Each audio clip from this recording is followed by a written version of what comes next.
Good morning प्यारे बच्चों। आज है दिनांक 13 अगस्त वर्ष 2021। तो आज की तारीख है 13/9 वर्ष 2021।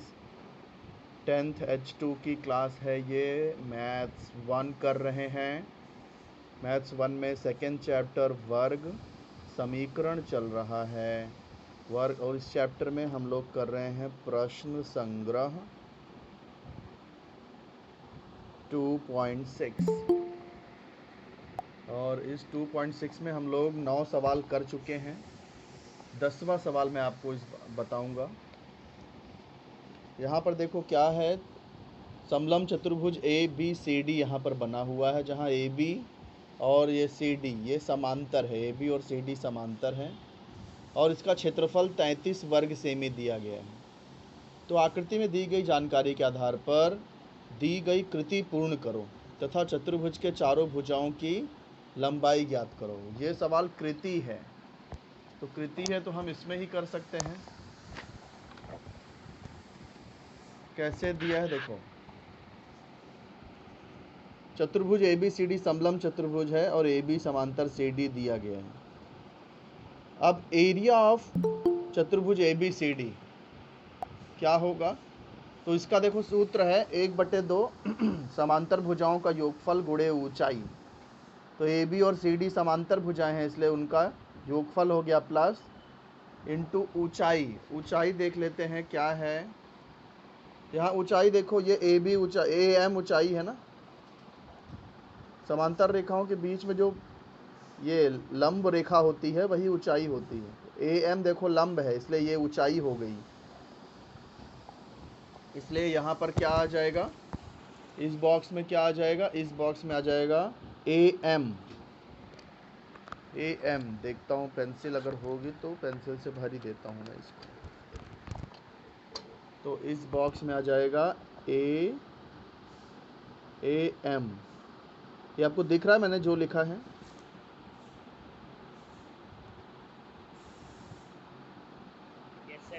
हाँ, इस बॉक्स में आ जाएगा ए एम। फिर देखो इस सब का यहाँ पर मान रख दिया है। चतुर्भुज 33 दिया था, चतुर्भुज का क्षेत्रफल 33 दिया था, वो लिख दिया। ए बी का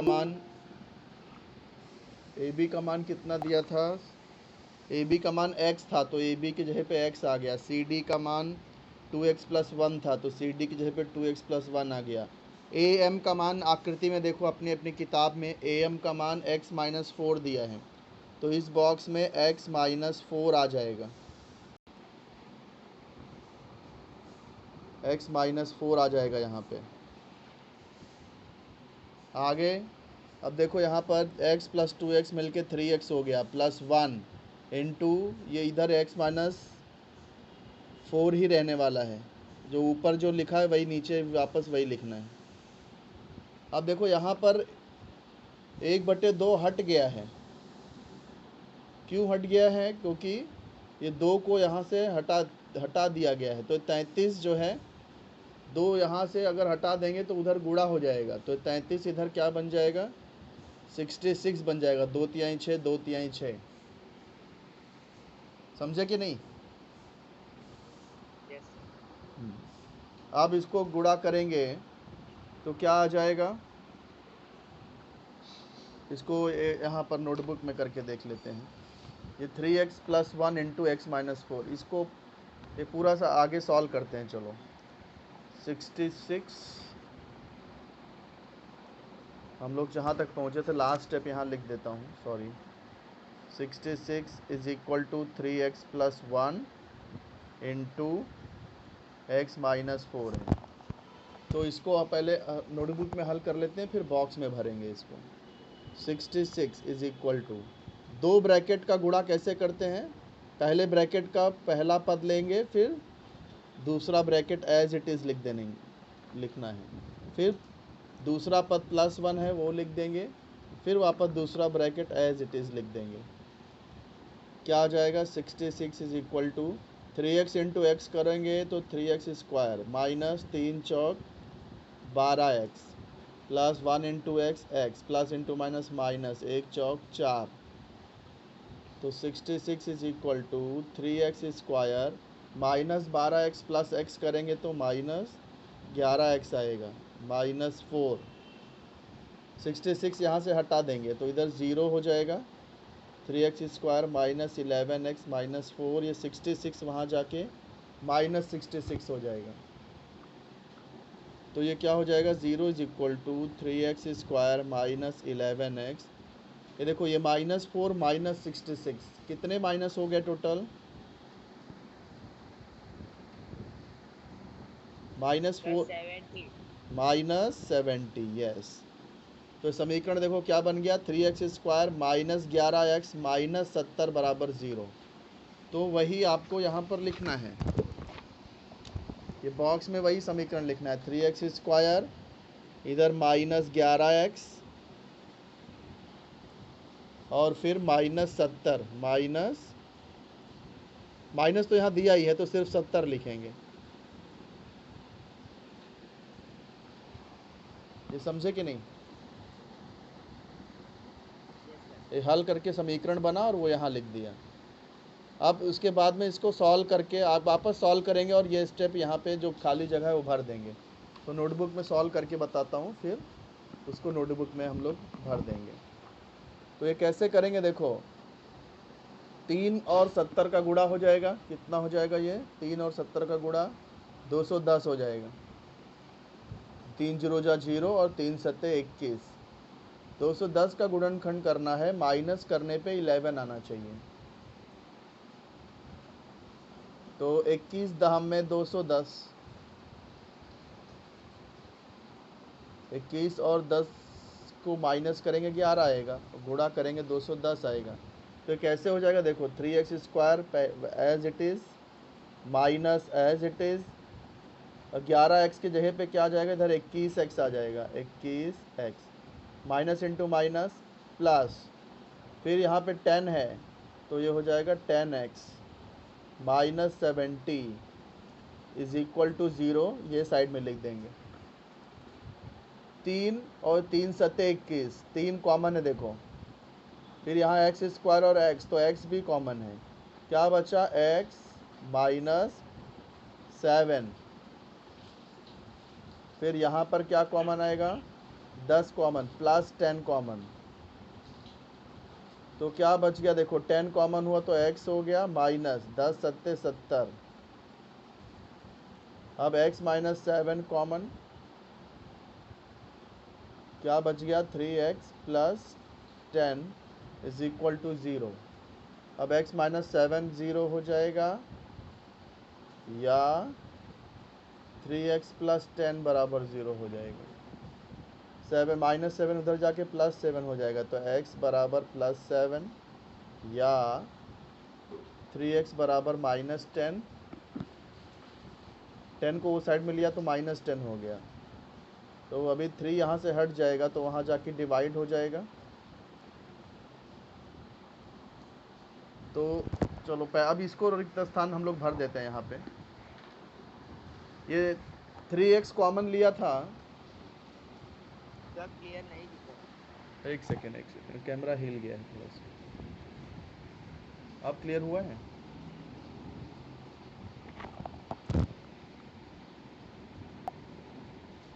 क्लियर हुआ है कि नहीं, हाँ ठीक है। देखो 3x कॉमन लिया था तो क्या बचा था, नोटबुक में देख हमने सॉल्व किया था, 3x कॉमन लिया था तो x -7 बचा था, तो यहाँ पर क्या आ जाएगा, x -7 आ जाएगा। ये जो x -7 मिला था ये यहीं पर रिक्त स्थान दिया गया था हमें। फिर यहाँ पे +10 कॉमन लिया है और रिक्त स्थान छोड़ा है, तो +10 कॉमन लिया तो भी रिक्त x -7 आ जाएगा वहाँ रिक्त स्थान पे। समझ रहे हो कि नहीं, यस सर। किताब में जगह कम है इसलिए नोटबुक में बता रहा हूँ आपको। फिर 3x + 10 कॉमन, तो 3x + 10 कॉमन, तो दूसरे जो रिक्त स्थान है वहाँ x -7 आ जाएगा।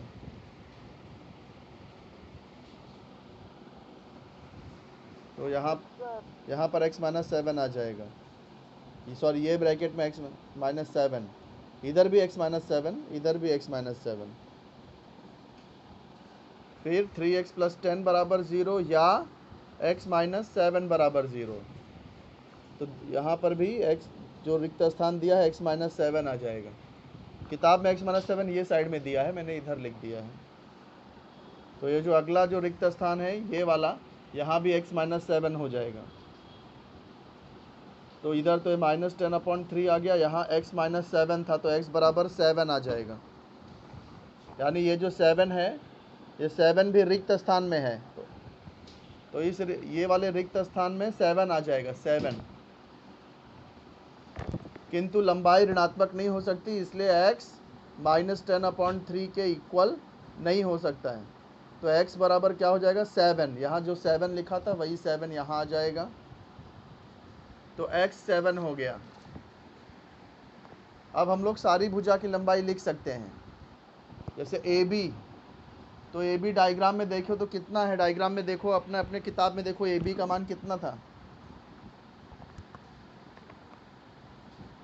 डायग्राम में देख के बताओ बेटा, AB का मान कितना है। कि पेज नंबर 52 पे आइए किताब में। किसी के पास किताब नहीं है क्या?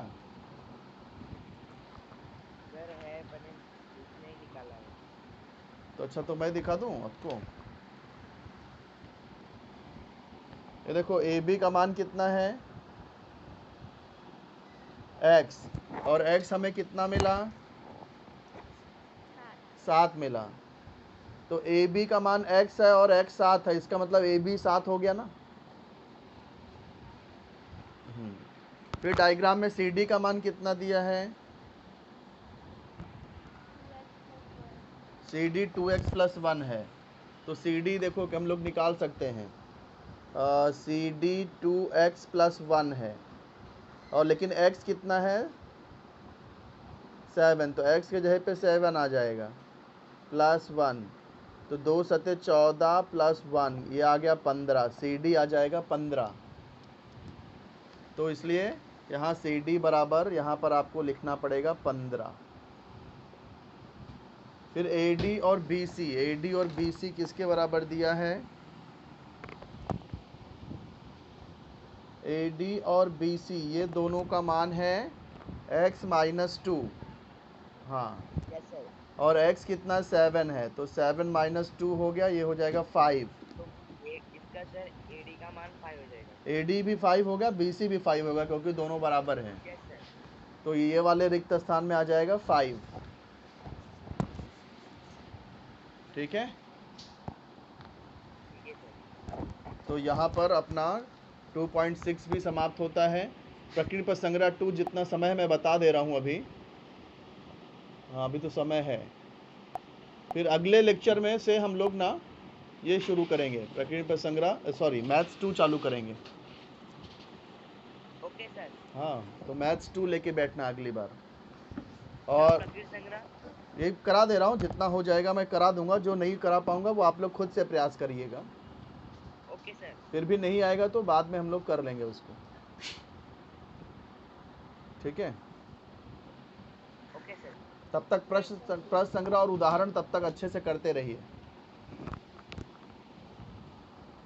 अब देखो इसमें चलते हैं।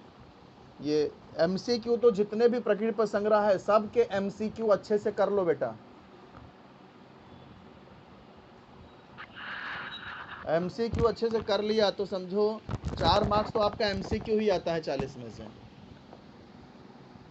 और उसमें से भी 1-1 मार्क्स के भी क्वेश्चन आते हैं 4 नंबर के, यानी 8 नंबर आपका पक्का हो सकता है यदि आप MCQ के सवाल यदि आप करते हैं तो यहाँ सबसे पहला क्या पूछा, कौन सा निम्नलिखित में से कौन से वर्ग समीकरण है। तो देखो यहाँ पर ये जो x है ये बटे में है, पहले तो इस सर B सही बोल रहे हो, लेकिन ये हल करके पता चलेगा अपने को।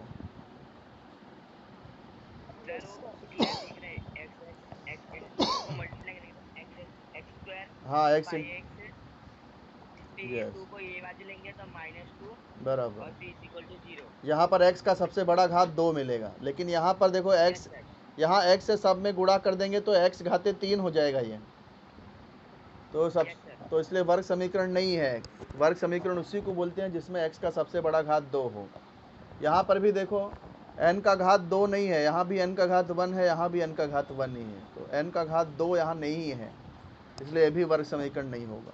यहाँ भी देखो एक्स स्क्वायर से गुणा कर देंगे तो ये एक्स क्यूब हो जाएगा, यहाँ पर एक्स घाते 3 हो जाएगा, तो घाते 3 हो गया, इसलिए ये भी वर्ग समीकरण नहीं है। तो एक्स स्क्वायर सिर्फ अपने को यहीं पर मिलेगा बी में, तो सिर्फ ये जो ऑप्शन बी है वही इसका आंसर होगा, यही सिर्फ वर्ग समीकरण है।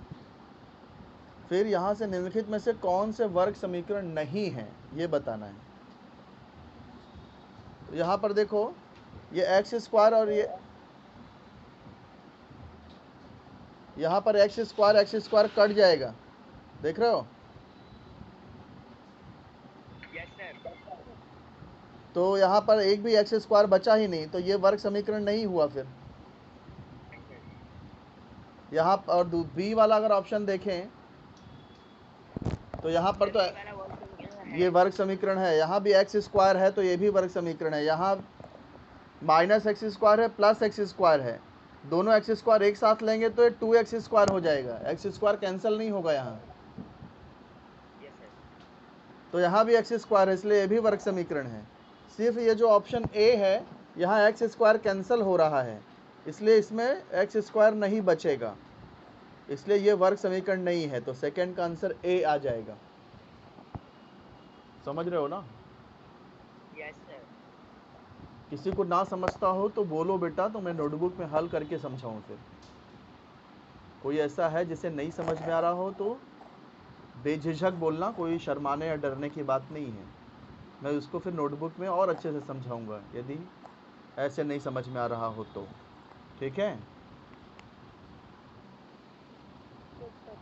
चलो आगे बढ़ते हैं। तीसरा सवाल क्या है, ये एक समीकरण दिया है वर्ग समीकरण, इसके मूल वास्तविक संख्या तथा समान है तो k का मान क्या होगा। तो ये तो अपने को हल करना पड़ेगा, बिना हल किए इसका आंसर आएगा नहीं, यस सर। है ना। तो पहले नोटबुक में समीकरण लिख लेते हैं। समीकरण क्या है, एक्स स्क्वायर प्लस के एक्स प्लस के बराबर 0। फिर मूल क्या दिया है, वास्तविक तथा समान। तो मूल इसके वास्तविक तथा और समान। असमान है कि समान, समान है तथा समान है। तो इसका मतलब क्या हो जाएगा, ये जो बी स्क्वायर माइनस 4ac है ये कितना रहेगा, 0 रहेगा ना। सर कौन सा। जब हल वास्तविक तथा समान होते हैं तो बी स्क्वायर माइनस 4ac 0 होता है ना। Yes sir. याद है, बताया था, भूल गए। याद है कि याद है ना। हाँ, तो यहाँ पर देखो b का मान क्या रहेगा, b कितना है यहाँ पर, बी का मान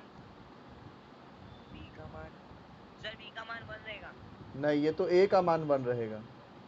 और बी का मान सर k रहेगा। हाँ, b का मान k रहेगा, तो b स्क्वायर है तो ये k स्क्वायर हो गया माइनस 4। a का मान कितना है बताओ समीकरण में देख के। सर किसका a का मान। हाँ इधर a है ना, तो a का मान कितना है समीकरण। सर a का मान 1। यस, एक्स स्क्वायर के पीछे कोई नंबर नहीं है तो 1 है, इसलिए a का मान 1 हो गया। c का मान कितना है, c का मान सर c का मान k। यस, तो c की जगह पे k आ जाएगा, तो ये हो गया k स्क्वायर माइनस 4 1 ज़ा 4k इज इक्वल टू 0। अब हम लोग क्या करेंगे, k कॉमन ले लेंगे, तो k माइनस 4 बराबर 0। अब या तो k 0 होगा या तो k माइनस 4 0 होगा। k बराबर क्या, आवाज़ समझ में नहीं आ रही बेटा, आपने क्या कहा। कहती हूँ कि के ऊपर स्क्वायर किस लिए है? यहाँ बी स्क्वायर था ना, बी स्क्वायर है, लेकिन बी का मान के है, तो बी की जगह पे के लिखेंगे तो के स्क्वायर हो जाएगा। समझे? Yes sir. के कॉमन, के माइनस 4, तो या तो के 0 होगा या के माइनस 4 0 होगा। तो के बराबर 0, के माइनस 4 अगर 0 है तो इसका मतलब के बराबर 4 हो गया। तो के बराबर 0 या के बराबर 4, तो इसका आंसर क्या आ जाएगा? 0 या 4। इसका आंसर 0 या 4। हाँ, ये सी वाला ऑप्शन आ जाएगा, 0 या 4। ये सी वाला ऑप्शन आ जाएगा, 0 या 4। फिर चौथा MCQ, √2x² minus 5x plus √2 is equal to 0। विवेचक का मान निम्नलिखित में से कौन सा है? मतलब वही बी स्क्वायर, विवेचक मतलब बी स्क्वायर माइनस 4ac। तो इसको भी हल करना पड़ेगा। Yes sir. तो इसका पहले समीकरण लिख लूँ नोटबुक में। समीकरण क्या है? √2x² माइनस 5x प्लस √2 बराबर 0। तो यहाँ पर विवेचक का मान ज्ञात करना है। ए का मान √2, बी का मान -5, सी का मान √2। हाँ, a √2, b -5 और c √2 है। तो हमें विवेचक ज्ञात करना है, विवेचक। तो विवेचक किसको बोलते हैं? B square minus 4ac। B square minus 4ac। शाबाश। b कितना है? b sir B -5। b -5 है, तो -5 का स्क्वायर हो गया -4। a कितना है? ए सर √2। a √2 है, तो a की जगह पे √2 आ गया। c कितना है? सी √2। c भी √2 है, तो यहाँ भी √2 आ गया। तो देखो -5 का स्क्वायर करेंगे कितना आएगा? सर 25। 25 आएगा। फिर -4 √2 इंटू √2 करेंगे तो 2 ही हो जाएगा। Yes sir. तो ये 25 माइनस 4, 2 ज़ा 8, 25 में से 8 गया 17। Yes sir. तो चौथे का आंसर आ जाएगा 17। तो इसका आंसर आ जाएगा 20, B17। फिर पांचवा देखो, हमको दो मूल दिया है 3 और 5। फिर पूछ रहा है कि वर्ग समीकरण कौन सा है। तो वर्ग समीकरण कैसे होगा? x², पहला पद तो x² होगा। दूसरे पद में क्या लिखते हैं? Minus alpha plus beta x होता है ना, दूसरे पद में इनको प्लस किया जाता है, तो -8x होना चाहिए। दूसरे पद में -8x होना चाहिए, तो -8x इसमें ही आ रहा है। देखो तीसरे पद में इनका गुणा कर देते हैं, 5 तिहाई 15, तो इसका आंसर बी ही आ रहा है। देखो बी। Yes sir. ये टाइप का सवाल कराया है ना मैंने, दो मूल दिए हैं तो वर्ग समीकरण कैसे निकालते हैं। Yes sir. ये फार्मूला आपको बताया था मैंने, x² minus alpha plus beta x है ना, प्लस अल्फा इंटू बीटा बराबर 0। Alpha into beta. हाँ, तो यहाँ अल्फा देखो 3 है और बीटा 5 है, तो इस सूत्र के हिसाब से हम लोग ये आंसर निकाल लेंगे। कितना टाइम हो रहा बेटा? टाइम तो हो गया। सर 8:59। टाइम हो गया तो बेटा इसी तरह आप ये 7वां और 8वां 2 MCQ बचा है, ये खुद से कर लेना। और पूरा प्रकृति पर संग्रह 2 खुद से प्रयास करना। बाद में फिर कभी समय होगा तो मैं प्रकृति पर संग्रह 2 भी कराऊंगा आपको। अब जो है नेक्स्ट लेक्चर, कल जो है छुट्टी की नोटिस आई है, कल ऑनलाइन लेक्चर्स नहीं होंगे। तो कोई भी सर नहीं होंगे। हाँ, कोई भी नहीं होगा। तो परसों जो है मेरी नेक्स्ट जब भी क्लास होगी तो मैथ्स 2 करेंगे हम लोग। Okay okay sir. ठीक है बेटा। कितने लोग जुड़े थे लेक्चर में? कितने लोग जुड़े थे? सर 19। 19। ठीक है, ठीक है। ओके बेटा। एक बाय एक सर। हाँ, एक एक करके लेफ्ट हो जाओ फटाफट। बाय बेटा, बाय बेटा।